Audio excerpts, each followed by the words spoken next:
So let's take a few more minutes to try to make sure our motivation for being here, participating in this session, is a really positive one, an altruistic one.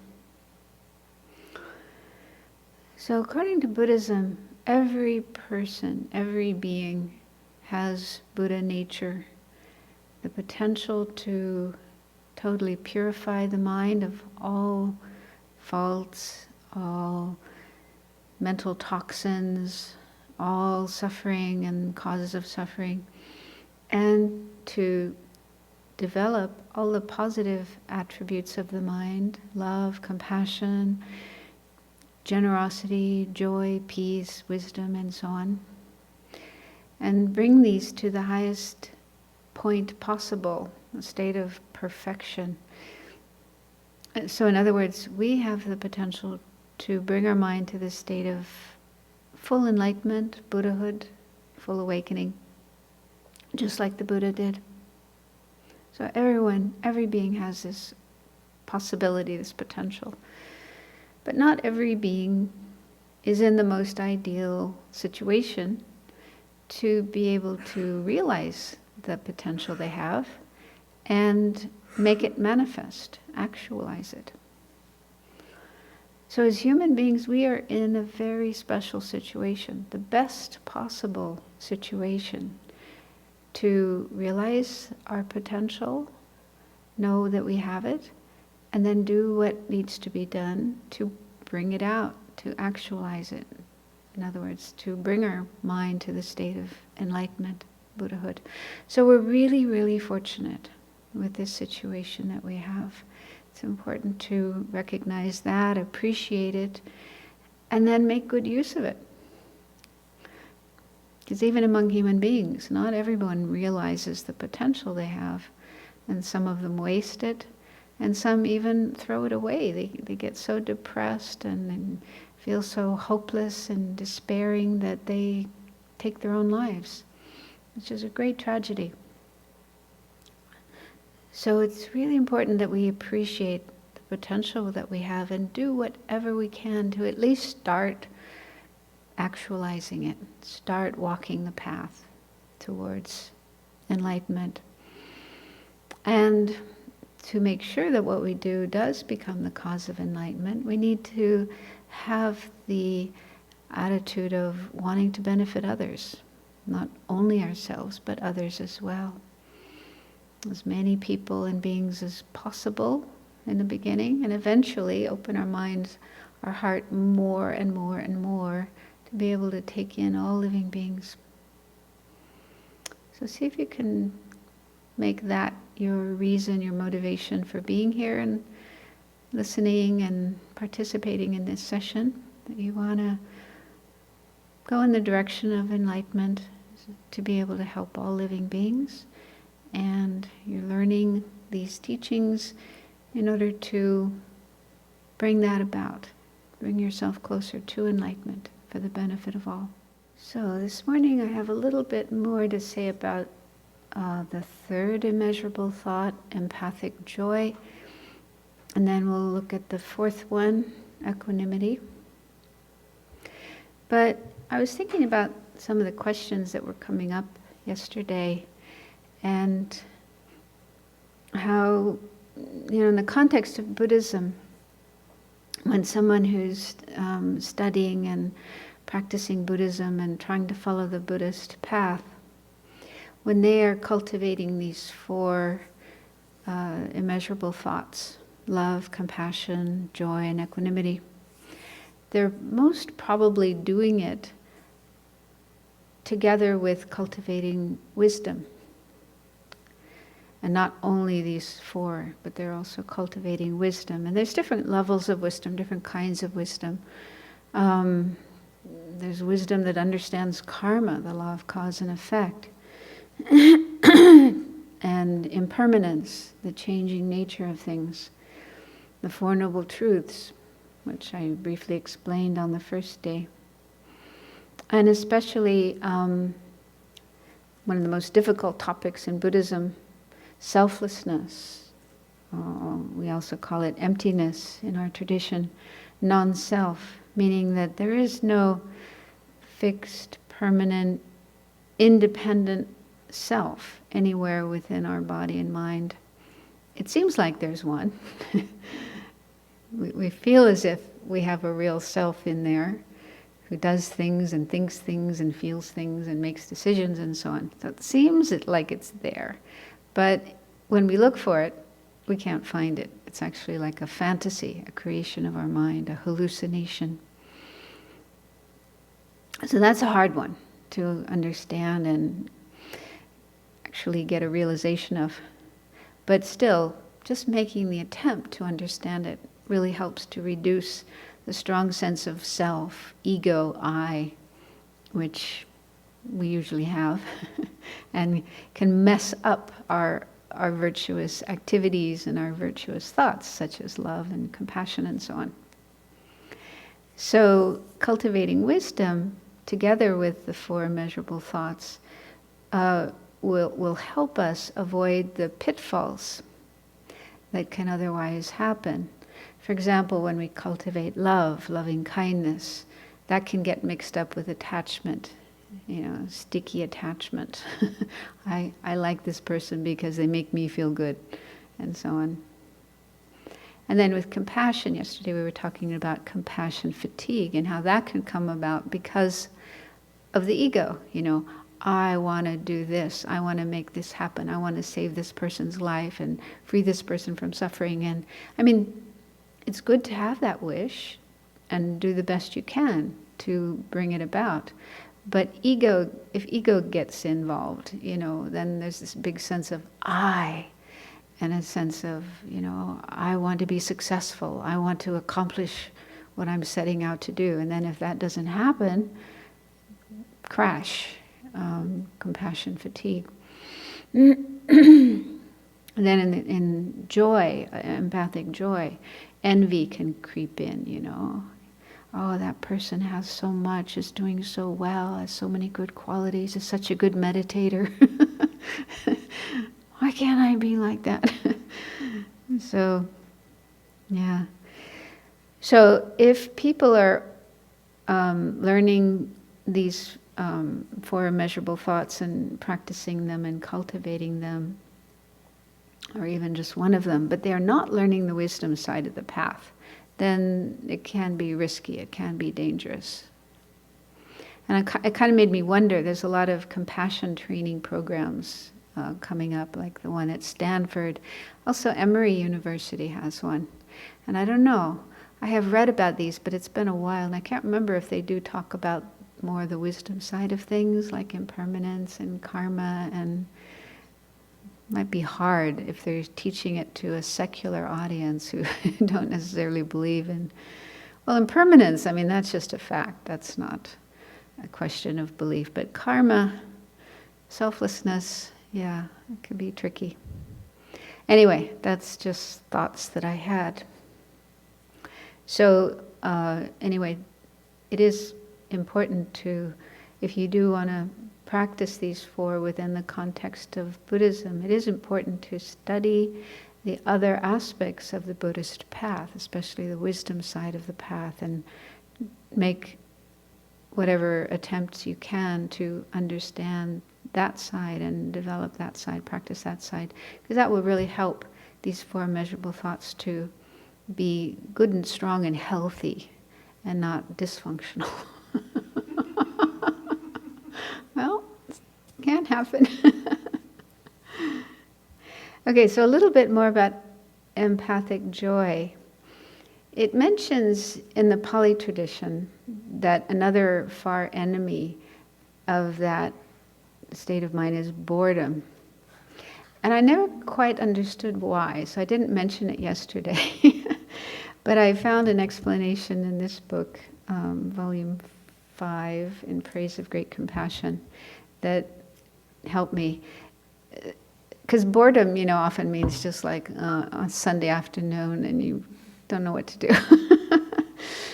But in this context, it means just not caring about others' happiness and good fortune and good qualities. So Maybe an example might be, a little kid comes home from school and they're really excited because they got a report card and they got good grades, or they did some art project and it came out really well, and really excited and showing their mom, and the mom says, yeah, will you help me with the dishes? Just not sharing in the child's joy. So we probably do that sometimes. Somebody's really happy, really joyful about something, and we're indifferent and not sharing in their joy. So I guess that's the meaning of boredom in this context. And I was thinking too, it's not mentioned in the text, but another enemy of empathic joy could be cynicism, where we only see the negative side of things, like people. We only see their faults and their mistakes and their bad qualities and what they do wrong, and we're not able to see the good side of them. So I came across something in here about that.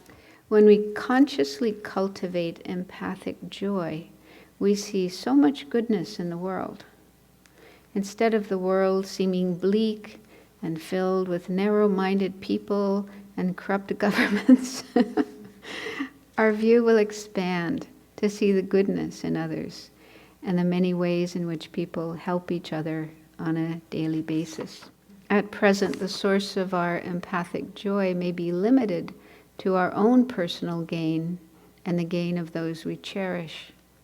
As our empathic joy expands, we will rejoice in the virtue and success of others. Yeah, so I think it's easy for people to fall into cynicism, especially the way the news is, presented. They usually focus on all the bad news, not so much about good news. You have to look for the good news. But so we do have to make some effort, to remind ourselves it's not all bad out there. There's a lot of good every day, every minute, every second. Good things are being done, and there are good qualities to rejoice in. So that can help counteract cynicism, which again can lead to depression and despair and hopelessness and pessimism, those kind of negative qualities. And I said something yesterday about empathic joy, that when we meditate on that, we do it for others and not for ourselves. But then I'm thinking, maybe that's not completely true. I mean, the way it's explained, like Buddha Gosha and mainly in the Pali tradition, they don't mention self.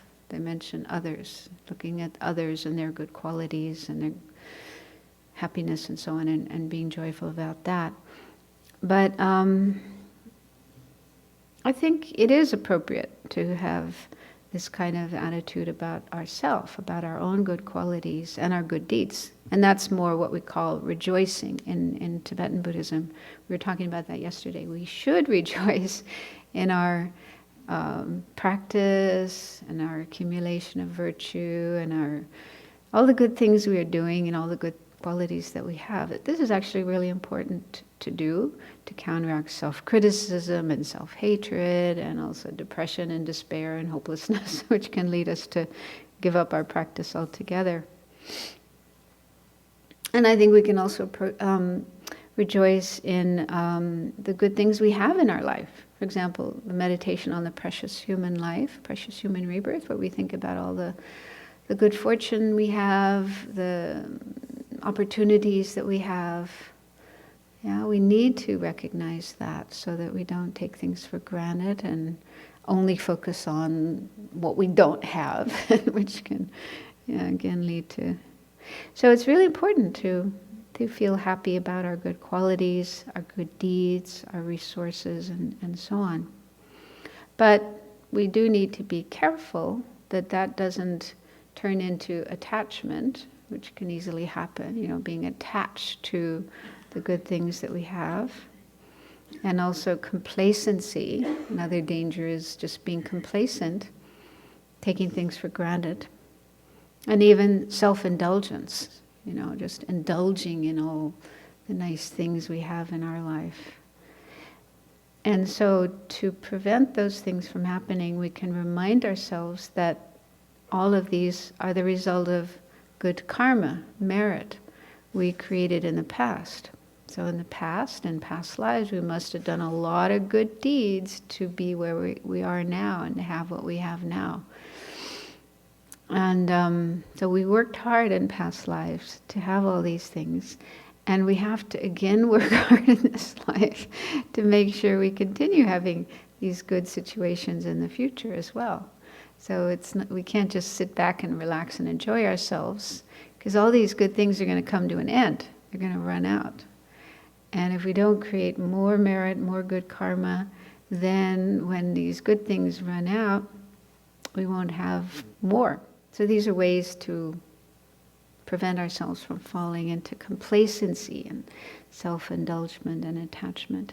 But it's still important to have empathic joy, maybe more in the sense of gratitude, like gratitude for what we have, understanding it's the result of certain causes and conditions, and making sure we continue creating those causes and conditions and use our life in that way. So, yeah. So that's about enough for that particular state of mind, empathic joy.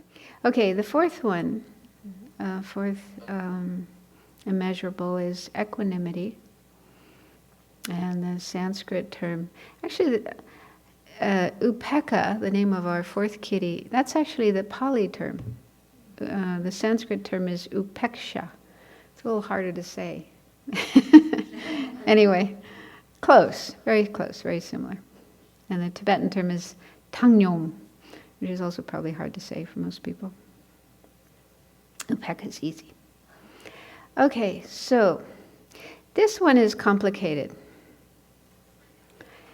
because the term equanimity has different meanings. It doesn't always have the same meaning. So that's important to understand, because when you come across it in different texts, different teachings, different commentaries, you need to understand there are different meanings of equanimity. So in the Tibetan tradition, there are 3 meanings of equanimity. So one is, it's a type of feeling. So feeling is one of the mental factors that is ever present, every minute, every second. There's a feeling accompanying any of our experiences, our sensory experiences, seeing, hearing, smelling, and so forth, and also our mental experiences like thoughts and memories. So with every single experience we have, there's always a feeling, the mental factor feeling. And there are 3 types of feeling: pleasant, unpleasant, and the third one is sometimes called neutral feeling, but it's sometimes called equanimity. And that just simply means neither pleasant nor unpleasant. So that's one meaning of the term equanimity. It's just a feeling that happens. We don't have to try. It just happens automatically. It's actually the result of our karma. The type of feeling that arises is ripening of our karma. So it's easy to recognize pleasant feelings and unpleasant feelings. This third one, neutral or equanimity feeling, is a little harder to recognize, but I just think if we're, looking at a blank wall, yeah, then probably there's that feeling. Unless we're in a really happy state of mind, maybe everything looks wonderful, even a blank white wall, but otherwise, yeah. It's just an absence of happiness or unhappiness, pleasant or unpleasant feeling. Then a second meaning of the term equanimity is another mental factor, and it's actually one of the virtuous mental factors. You probably just went through that with Venerable Semkye, yeah? So there's 11 virtuous mental factors. One of those is called equanimity. And this comes in the explanation of how to develop concentration or calm abiding or serenity. And there's 9 stages that you progress through on your way to having actual serenity or calm abiding. So it's mainly on the 9th stage that equanimity comes in. But it's said it can also occur before that. So it's kind of a high state of mind that has equanimity. So it's explained as an evenness of mind. It keeps the mind kind of steady and not affected by agitation or laxity. Those are the 2 main obstacles to the cultivation of serenity. Agitation is when our mind is just kind of all over the place, thinking about other things. Laxity is a kind of sinking of the mind, dull state of mind. So on your way to developing serenity, you need to look out for those and deal with them and free your mind from them. So when you get, as a result of a lot of effort, a lot of time and energy practicing this kind of meditation, you get to where your mind is able to remain relatively unaffected by agitation and laxity. There's still a little bit left, but you don't have to make much effort to counteract them. So that's when this mental factor kicks in, equanimity.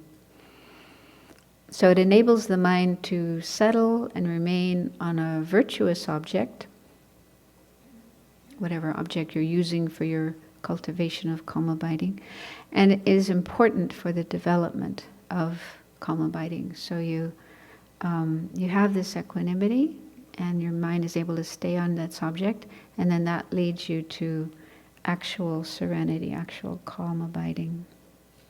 So that's the mental factor of equanimity. So it's its own mental factor.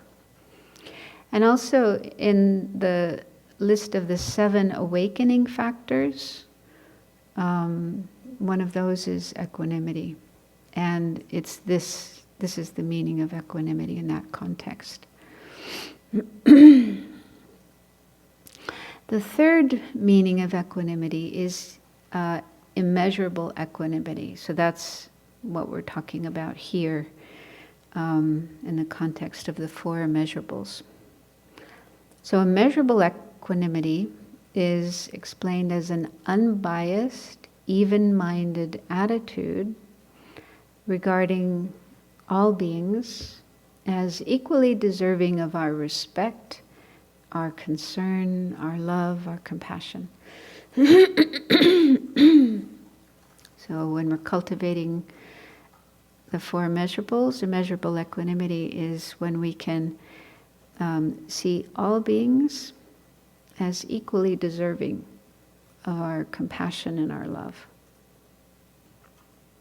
Otherwise, when we cultivate compassion and love without equanimity, then it's reserved for a limited number of people, our family, our friends, the people we like, the people in our political party, the people in our, like-minded people. But then there's the others over there who have, different ideas, different practices, different beliefs, and it's hard to have love and compassion for them sometimes. So a good analogy for this state of mind is a doctor who is practicing properly. They actually take an oath to treat every patient, everyone who needs medical attention, to treat all of them and not reject anybody. I know this man in France who's a doctor, and he said there was a time when he was asked to go into prisons and treat prisoners, and he said it was quite challenging because some of these prisoners, some of these inmates had committed murder and other horrible crimes, and he said it was challenging for him to give the same kind of attention to these people that he gave to his other patients But you're supposed to, as a doctor, that's what you're supposed to do. You're not supposed to reject anyone and say, I'm not going to take care of you. You're a bad person. You don't deserve it. So ideally, a doctor, a good doctor who's practicing properly, if they have 10 people sitting in their waiting room, all with, runny noses and fevers and sore throats and so on, they have to treat them all. They have to give them the same degree of attention and care. So that's an analogy that can help us understand equanimity.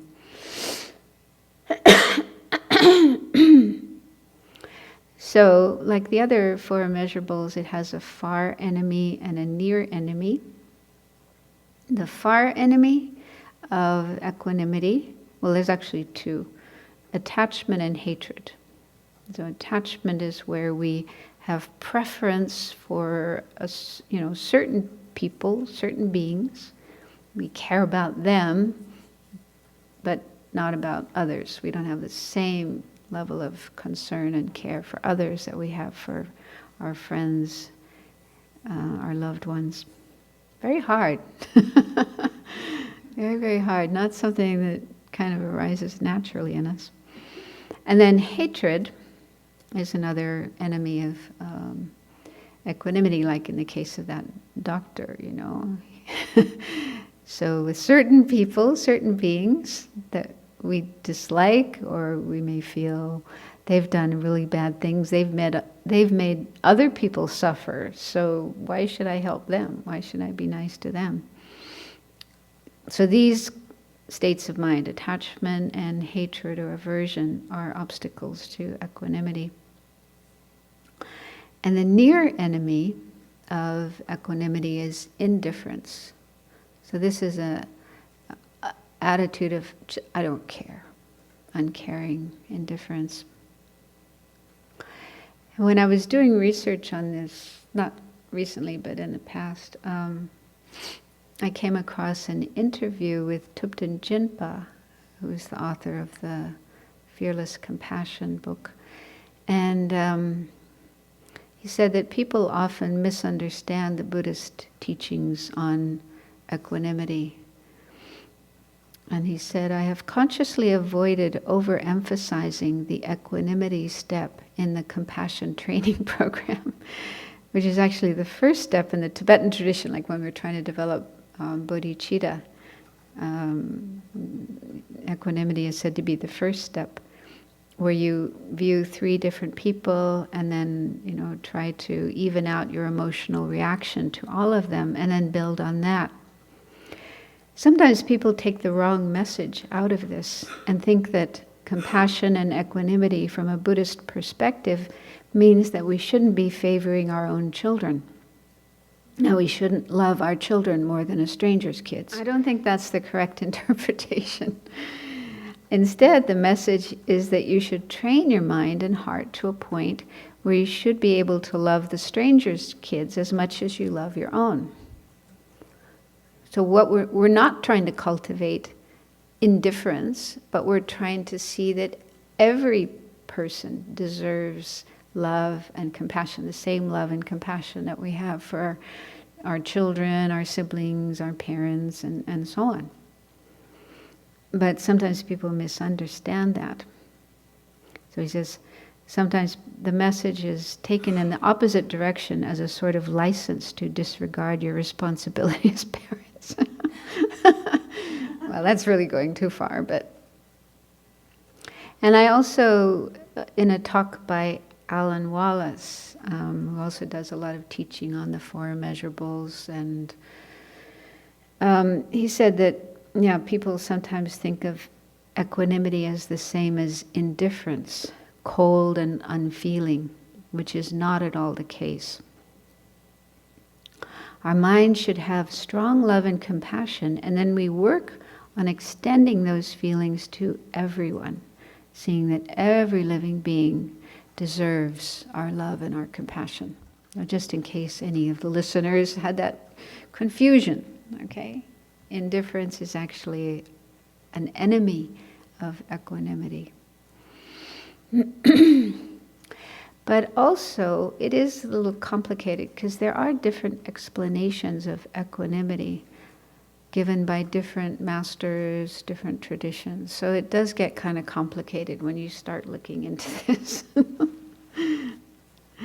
And this is just even in the Tibetan tradition, the Mahayana tradition.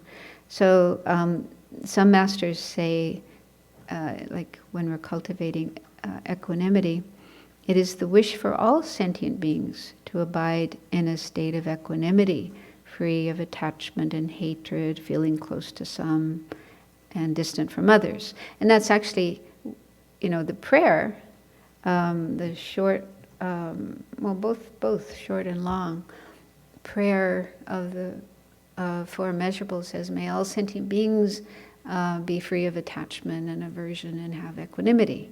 So it's like we're wishing that for others. I mean, there's nothing wrong with that, but we have to do it ourselves. So we have to start with ourselves. So that's another way of explaining equanimity, is working on our own attitudes and cultivating equanimity towards others so that we stop preferring some and rejecting others, caring more for others and not for others. So I don't think that's contradictory. We do start with ourselves. We have to start with ourselves so we can be an example and a guide for others, but then we also wish for others to cultivate this state of mind of equanimity. Because if you think about all the trouble we get ourselves into because of attachment and because of aversion, which is where most people in the world are at, they're just actively engaging in attachment and aversion towards other people. And that way they get into so much trouble, even in this lifetime.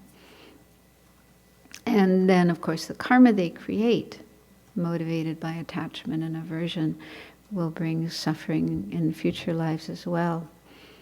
Yeah, so it is important to wish all sentient beings to be free of those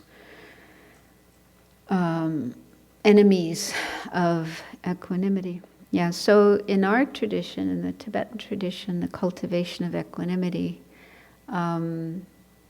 involves equalizing our feelings towards others, towards so-called friend, so-called enemy, so-called stranger, and trying to even out our feelings towards them. So I'll talk about that a little bit later, but just to mention, in the Pali tradition, it's even more complicated. Because this book mentions, the first part of the explanation of the Four Immeasurables is from the Pali tradition, mainly Buddhaghosa's text, Path of Purification. And it says, according to Buddhaghosa, there's 10 kinds of equanimity. But I won't go through all of those. That's making it complicated. But it only mentions 6 in this book. 6 different kinds of equanimity. I mean, some of them are the same as the Tibetan tradition, like the equanimity as a feeling, one of the 3 types of feelings, and then equanimity as one of the 4 immeasurables.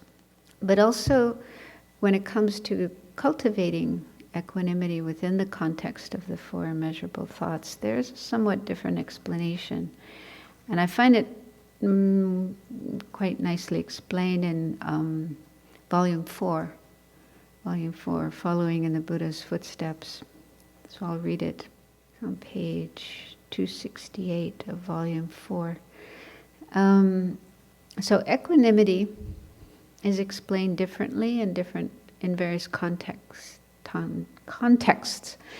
In the Pali tradition, it refers to a sense of acceptance about what is and is not possible.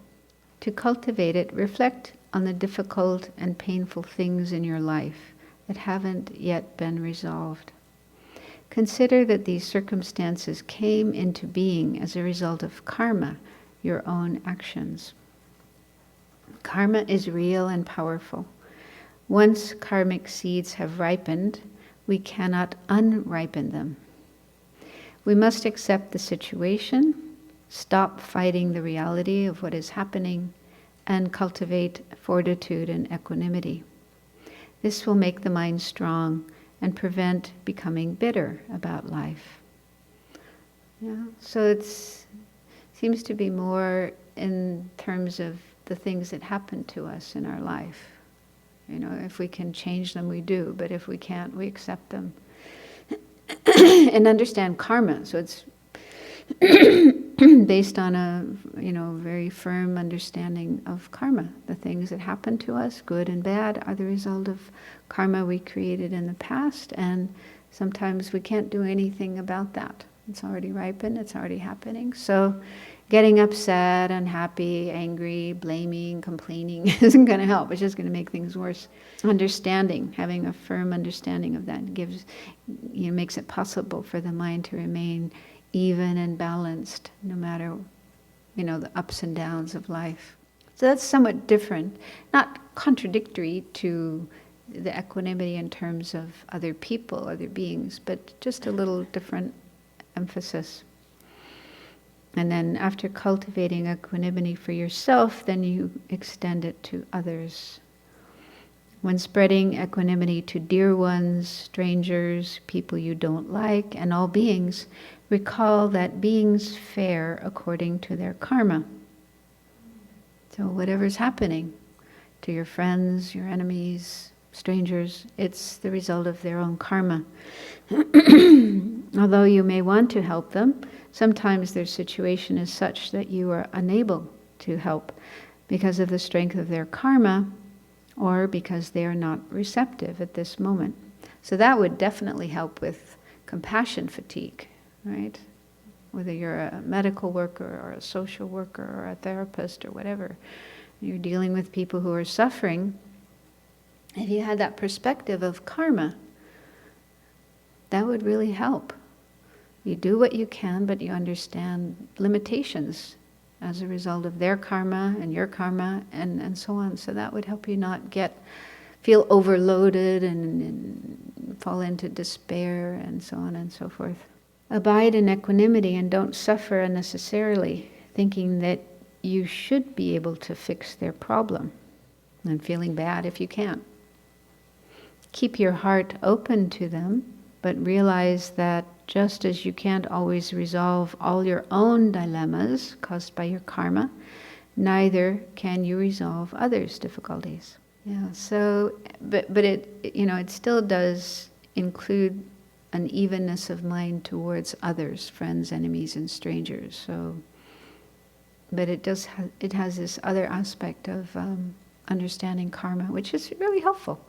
We don't specifically talk about that in the Tibetan tradition, although maybe because it's already been done before, like in the Lam Rim. Karma comes in the first section of the Lam Rim, the initial scope, and then we meditated on it even further in the middle scope, all the sufferings of all the beings that are brought about by a result of karma. So maybe, by the time you get to equanimity, you're already very aware of karma and the limitations of karma. So maybe it doesn't need to be specifically mentioned. But yeah, I find it quite helpful to think in this way. Yeah, the explanation in this book, volume 5, chapter 1 of the Four Immeasurables, it is kind of a high-level explanation. It starts right away talking about the Four Immeasurables from the Pali tradition, and in that context they are mainly talked about in terms of using the four immeasurable thoughts to attain the jhanas, to attain these meditative absorptions, which is kind of complicated in a way, but also kind of high level for many people. Many of us are still just struggling to try to cultivate love, even for a few people, much less for all people. Especially people who may have harmed us or people we find annoying and so on. So it's quite challenging just to have that. So I think we have to recognize where we're at and practice accordingly. But it's still very worthwhile to work on cultivating love and compassion and joy and equanimity just within our limited scope. Going back to the Tibetan tradition, when we meditate on equanimity, the one way to cultivate equanimity is in the context of the what's called the sevenfold cause and effect method of developing bodhicitta. So equanimity is actually a prelude to that. Before we start cultivating love and compassion and so on, and then bodhicitta, it said we need to cultivate equanimity. And it's compared to leveling the ground before building a building. So if you want to build a house or another kind of building, the first thing you need to do is to make the ground level and even using, what are those things called? Those machines? Anyway, those big machines that move the dirt and make the ground even. And then your building will be strong and firm. So in the same way, we're trying to cultivate love and compassion and bodhicitta, the mind aspiring to reach enlightenment for the sake of all beings. So the first thing we do is to make our mind level towards others. So probably most of you are familiar with this meditation, but it doesn't hurt to go through it again. So we need to look at our usual attitude towards other people and beings and recognize that our tendency, not that we do this deliberately, consciously, but it's due to the presence in our mind of these factors, mental toxins, attachment, aversion, ignorance. So we divide people into three groups. One group is called friends, which just means the people we like, people we want to keep close to us, people we want to stay close to. And then another group is enemies, which is kind of a strong word, but it just means people we don't like. So they could be people who've harmed us or want to harm us, but they could also just be people we find annoying, irritating. We feel aversion for them. We kind of want to stay away from them and not get close to them. And then the third group is so-called strangers. And those are the ones towards whom our feelings are more neutral, neither liking nor disliking, but just neutral. So probably the majority of people in the world fall into that group. I think the number of friends is relatively small, the number of enemies, hopefully, is relatively small. But most people, our feelings are just kind of neutral or indifferent. So it's good to look at this and then understand why we do this, where it's coming from. According to Buddhism, it's based on ignorance, the belief in a real, inherently existing, independently existing self, or I, that we're attached to, believe I am the center of the universe, I am the most important being of all. So this is where everybody's at. We're all like that. We're born that way. So it's not to blame ourselves or feel bad, but it's just our normal situation as long as we're in samsara. So based on that view of a real I, and attachment to our I, and concern for our I want to be happy and I want to make sure I don't suffer.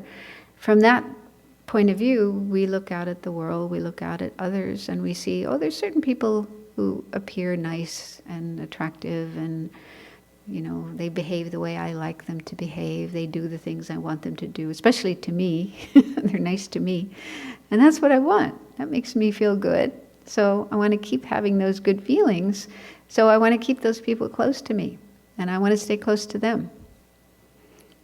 So then we develop attachment. That's attachment. I want to keep those people nearby and be nice to them so they keep being nice to me. Now there's probably some genuine love involved there, but it's mixed with attachment, this kind of self-centered attachment. And then there's other people we see or encounter, and towards them we have the opposite kind of feeling. We find them annoying, irritating, or maybe they're actually not nice to me. They do things that hurt me, hurt my feelings, make me feel bad. So I want to stay away from them, keep them at a distance, and not be nice to them. They don't deserve it. Anyway, they're mean to me. So so they're the enemies. So that's how people get into that category of enemies. It's based on me. Yeah. They may be nice to other people, but I don't care about that. They're not nice to me, so that's what's important. Or they don't do what I want them to do. They don't behave the way I want them to. They don't say the things I want to hear. So it's very, ego-centered. Yeah. I am most important, so whatever is good for me is good. Whatever is not good for me is not good. Yeah, so that's our perspective. And then everybody else who's not nice to me, doesn't make me happy, or doesn't hurt me, well, they fall into the third category of strangers. So it's very helpful to recognize that. It's kind of painful to recognize it, but again, this is where we're all at. And we can change it. And so the equanimity meditation, it helps us to work on this and change this. Although equanimity alone may not be enough to even out our feelings. If we have really strong aversion and anger towards certain people, we probably need to apply antidotes to those states of mind to reduce them. And a strong, really, really strong attachment to other people might require other antidotes to reduce our attachment. But still, the equanimity meditation itself can be helpful. So the usual way of doing the meditation is to bring to mind 3 examples of these 3 groups of people. A friend, an enemy, a stranger. And where you place them, I don't know if that's really important, but I usually put the friend over here and the enemy over there and the stranger in the middle. And then you just examine. Why do I have these feelings? Why do I have such different feelings towards these 3 different people? So really go into your heart and your mind and look at that. It can be painful, but we have to look at that. We have to see what our mind is doing, and then ask yourself, why do I do this? What are my reasons for having such different feelings for these 3 different people?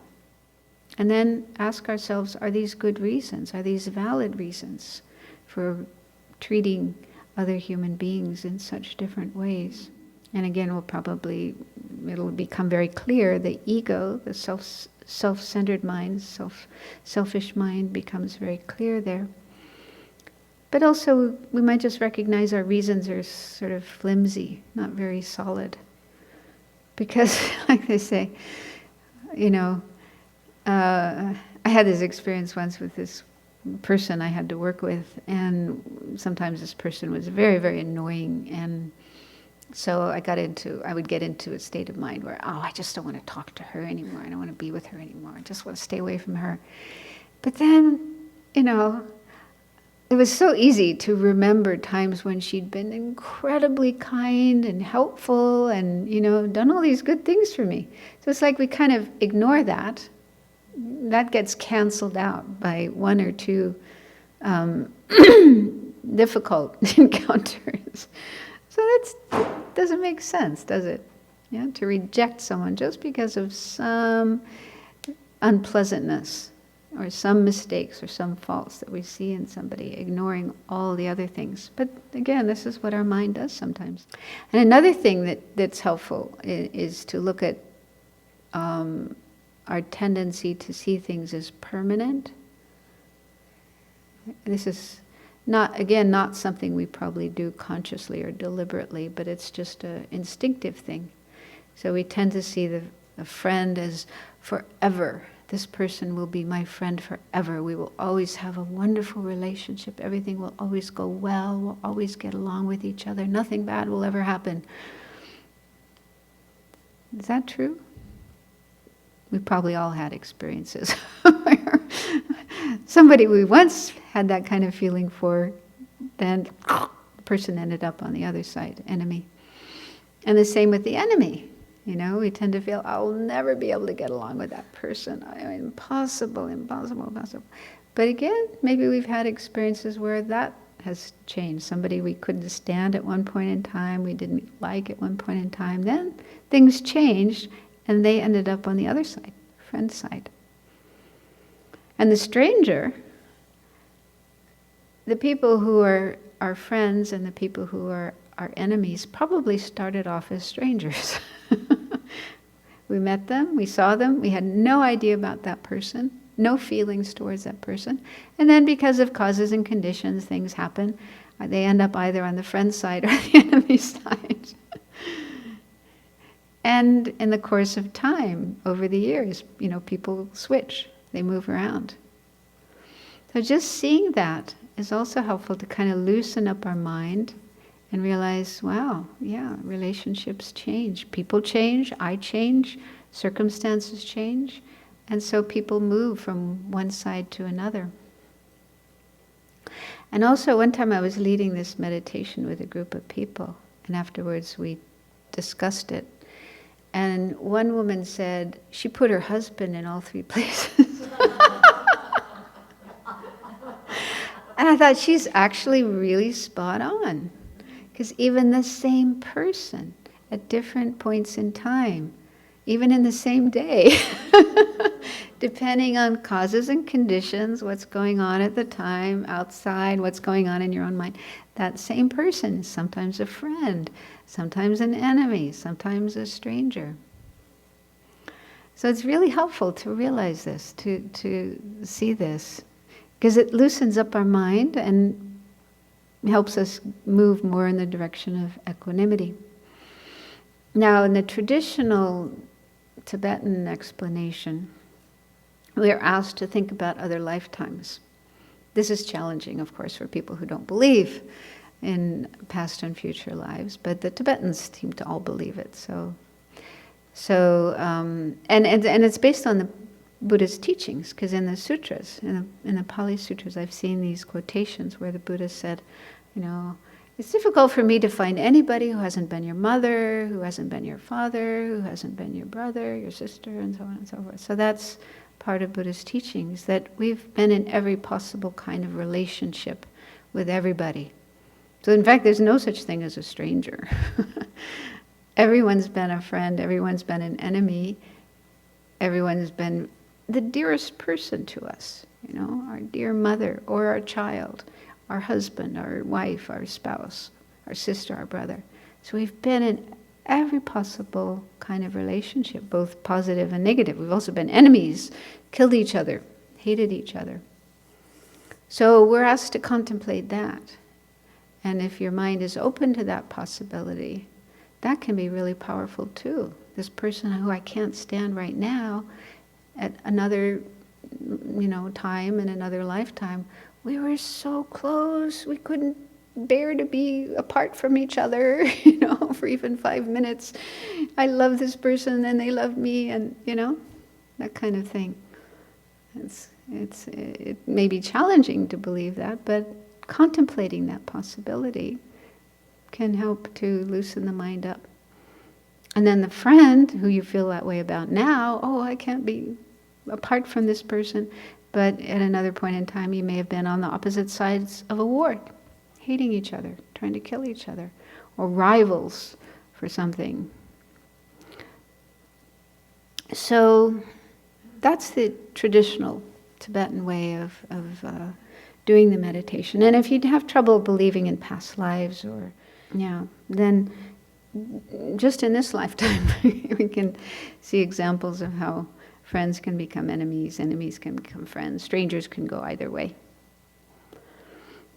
So then that helps to undermine whatever reasons we might have for regarding one person as a friend and another person as an enemy and another person as a stranger, as if those are carved in stone for all of time, they will never change. So contemplating this again and again and again breaks down our tendency to put people in these different categories and hold on to them as if, they're permanent, and helps to bring about a more even state of mind towards others. And also, it can be helpful to contemplate how these are just labels. Friend, enemy, stranger are just labels, and not existing in the person themselves, which is what our mind tends to think. We see a friend as, oh, that person is just so wonderful, inherently in and of themselves. If that was true, everybody else would see the person that way too. And that's not true. Yeah? If you think about it, there are some people who see that person as an enemy. They would put that person in the enemy camp. They can't stand that person. It drives them crazy. Yeah?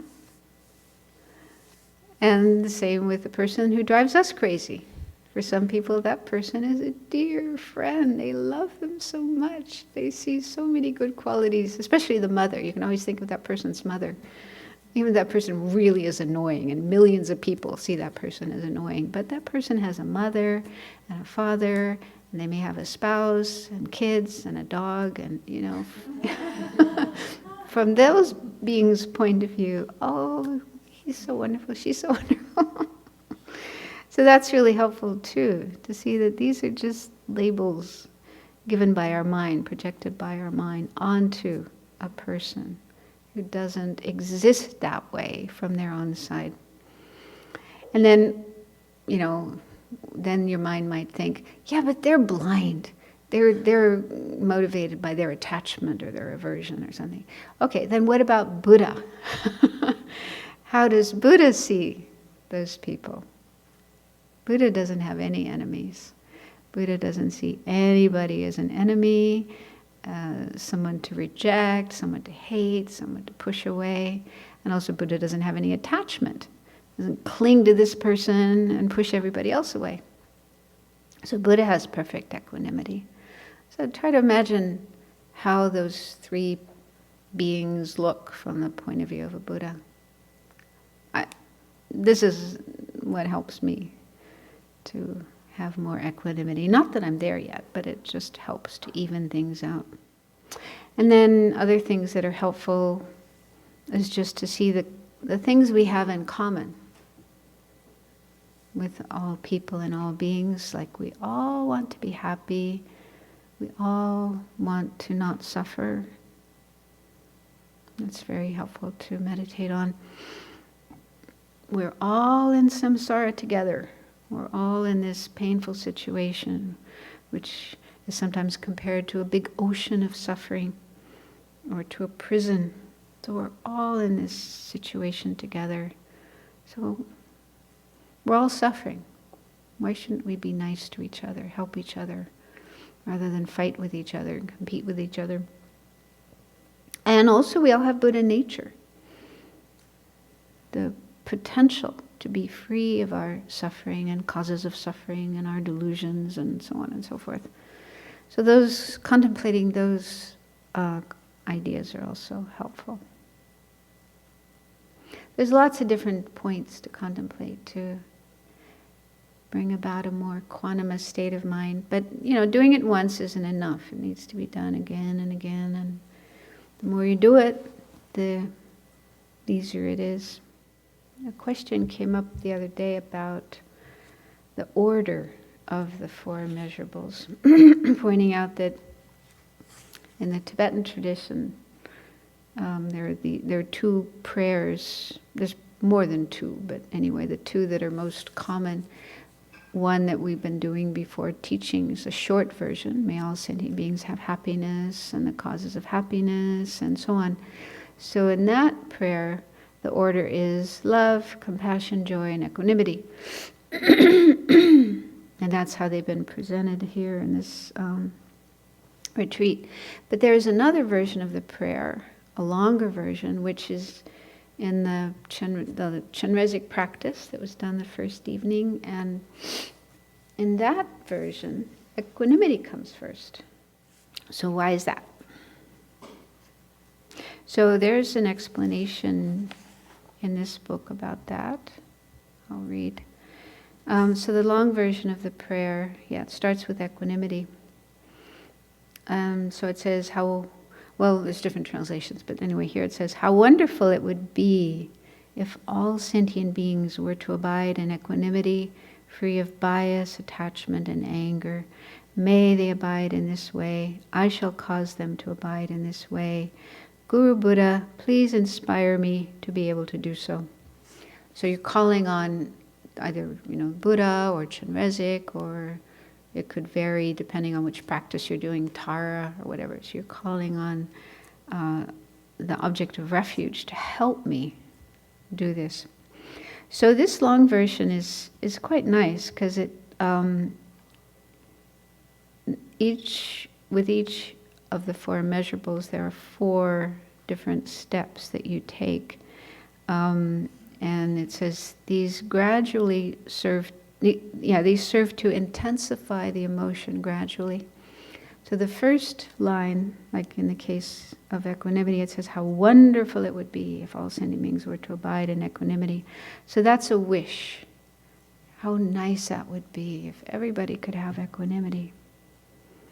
And the second part says, may they abide in equanimity. So that's going a step further, and it's an aspiration.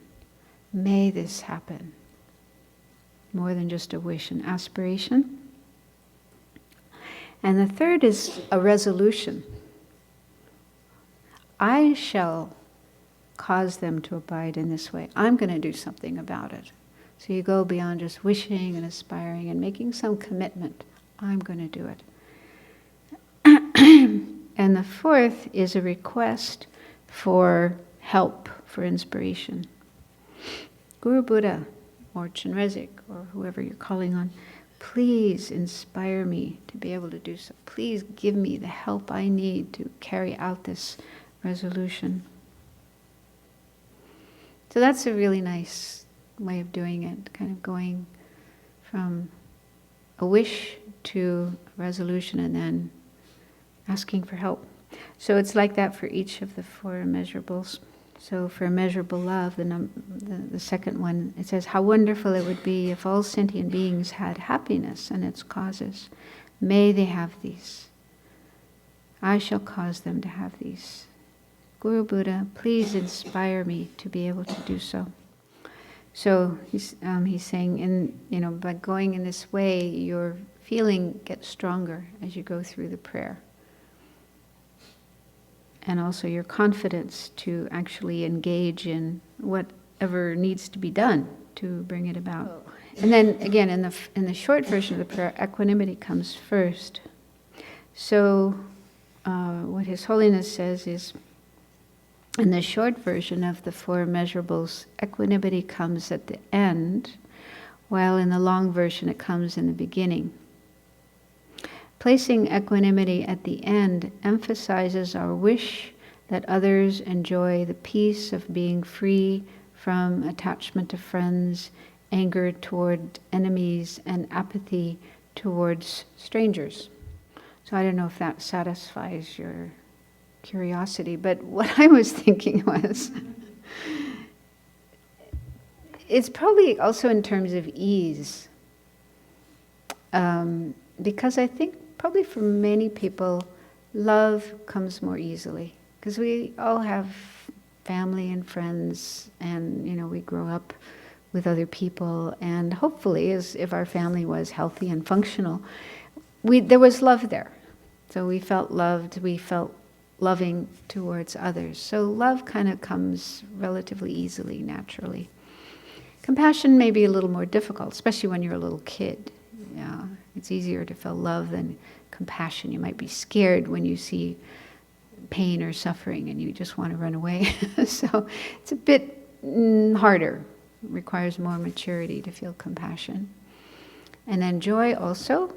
I remember as a little kid being jealous. I didn't feel very happy when I saw my friends with toys that I didn't have. So again, more maturity required to feel joy. And then equanimity, really hard. To really have equanimity, that takes quite a mature mind. So that's just my own thought, okay? But you could think for yourself as well that may be a reason why they're arranged in that way. Also in the Pali tradition, that is the order, and it said it has to be that order because of using the four immeasurables to attain the four jhanas. There's a correlation between the four immeasurables and the four jhanas. So I'm not going to go into that because it's very complicated, but you have to cultivate them in that way. So you can read that here if you want to know more about that. But then in the long version, His Holiness says, by putting equanimity first in the long version, it becomes a synopsis of the method of generating bodhicitta, called the 7 cause and effect instructions. And the full explanation of that comes in chapter 3. But anyway, yeah, in the 7-fold cause and effect, even before you start, you cultivate equanimity, like to even out the ground before you start building love and compassion and so on. And then you go on to think of all beings as being your mother, their kindness, repaying their kindness. So those 3 factors, the first 3 factors in the 7-fold cause and effect, are the basis for love, which is the 4th of the factors. And then 5th is compassion. And then you go on to develop the great resolve. I will help all sentient beings have happiness and freedom from suffering. And then finally, bodhicitta. I have to become enlightened to be able to carry this out. So that's his explanation of so the longer version of the 4 immeasurables is kind of aligned with the 7-fold cause and effect instruction. So I don't know if that helps answer the question as to why there's different orders. And there's also in here a nice little explanation of how the 4 complement each other. So in terms of the Pali tradition, the 4 Brahma Viharas are generated in that order: love, compassion, joy, and equanimity. And they need to be generated in that order. Each successive one does not override its predecessor. All 4 permeate and complement one another. Compassion prevents love and empathic joy from forgetting the misery of the world or becoming wrapped up in the pleasant feelings that they bring. Love prevents compassion from becoming partial and keeps it focused on all beings, not just those with manifest gross suffering.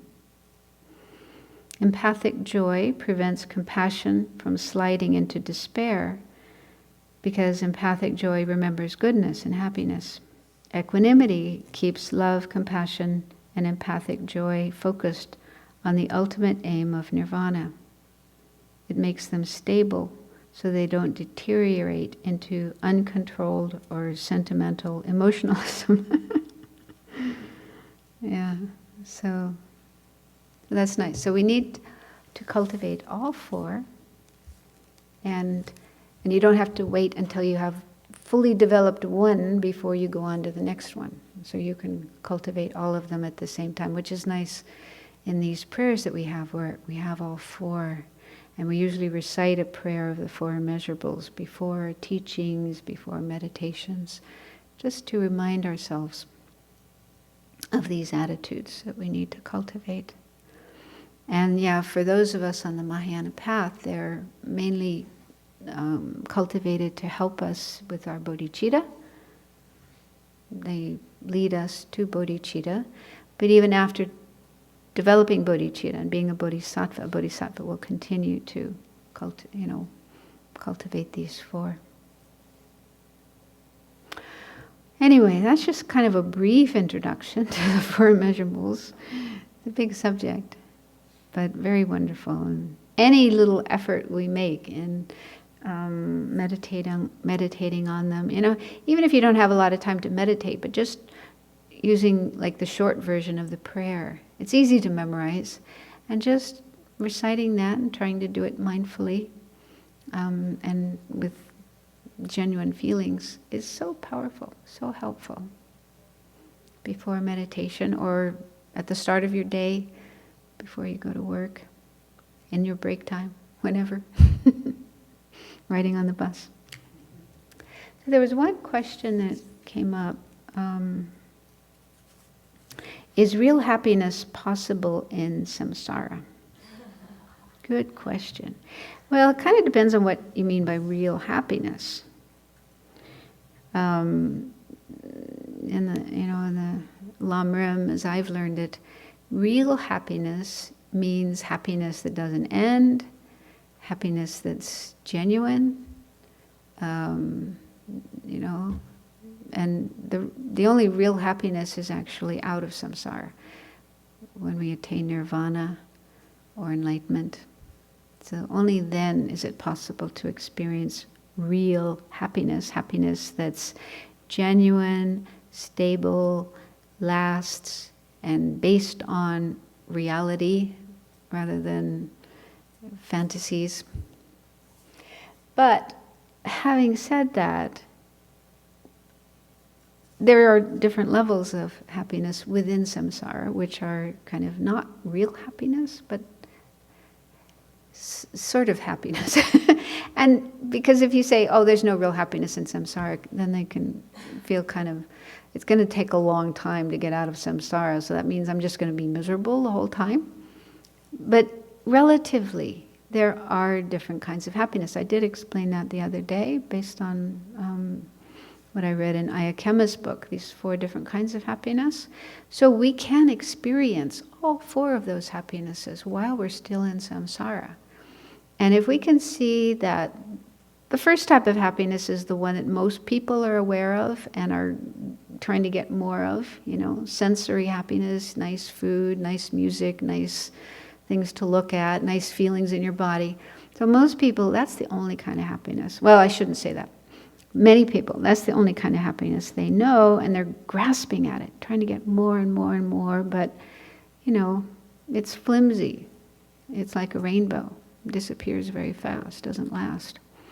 So, if we can recognize the limitations of that first kind of happiness and strive to have more of the second type of happiness, which is coming from positive states of mind, like love and compassion.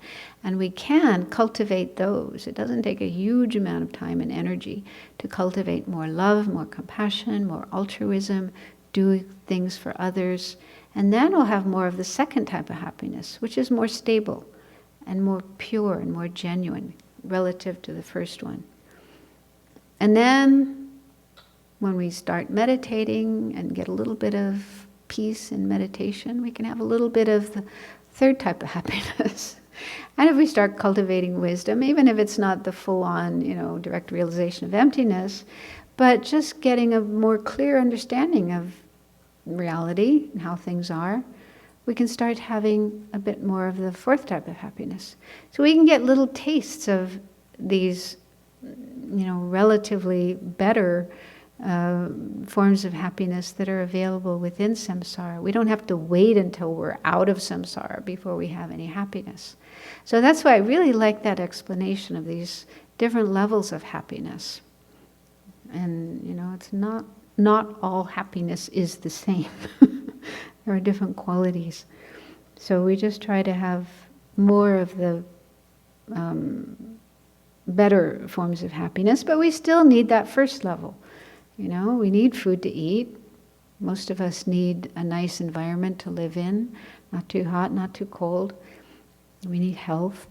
So there's nothing wrong with striving for the first type of happiness, as long as that's not all we care about, and we leave it there. But strive to achieve the higher forms of happiness. 2 questions online. The first one is about the mandala offering. Let me find that. Someone asks, is the mandala offering a practice of equanimity specifically the part where we say the objects of attachment, aversion, and ignorance, friends, enemies, and strangers, my body, wealth, and enjoyments, I offer these without any sense of loss. Yeah, that's helpful. I mean, I think we would need a certain amount of equanimity to be able to do that. Yeah, I mean, the real purpose of the mandala offering is it's a practice to create virtue.